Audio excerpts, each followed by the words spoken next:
ഇന്നത്തെ കാലാവസ്ഥയൊക്കെ അറിഞ്ഞിരിക്കേണ്ടതേ നമുക്ക് പരിശോധിക്കാം. ഇന്ന് സംസ്ഥാനത്ത് ഒരിടത്തും മഴ മുന്നറിയിപ്പില്ല. ഇന്നലെയും മഴ മുന്നറിയിപ്പ് ഉണ്ടായിരുന്നില്ല.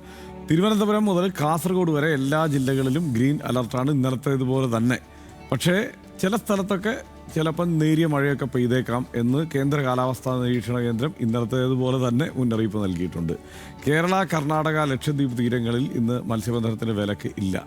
പലയിടത്തും കനത്ത ചൂടുണ്ട്. കഴിഞ്ഞ ഏതാനും ദിവസമായി ആ ചൂട് ഇങ്ങനെ നിലനിൽക്കുകയാണ്.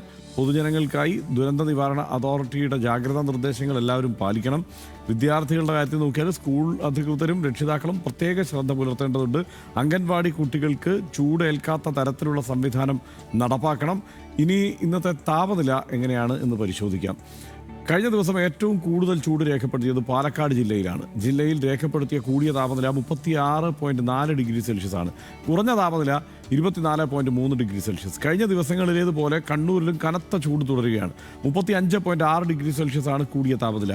കുറഞ്ഞ താപനില 22.8 ഡിഗ്രി സെൽഷ്യസ്. കോഴിക്കോട് കൂടിയ താപനില 35 ഡിഗ്രി സെൽഷ്യസ്. കുറഞ്ഞ താപനില 25.4 ഡിഗ്രി സെൽഷ്യസ്. തിരുവനന്തപുരത്ത് 33.8 ഡിഗ്രി സെൽഷ്യസ് ആണ് കൂടിയ താപനില. കുറഞ്ഞ താപനില 23.4 ഡിഗ്രി സെൽഷ്യസ്. മറ്റ് നഗരങ്ങളെ അപേക്ഷിച്ച് കൊച്ചിയിൽ താപനില കുറവാണ്, 30.4 ഡിഗ്രി സെൽഷ്യസ്. കുറഞ്ഞ താപനില 26.4 ഡിഗ്രി സെൽഷ്യസ്.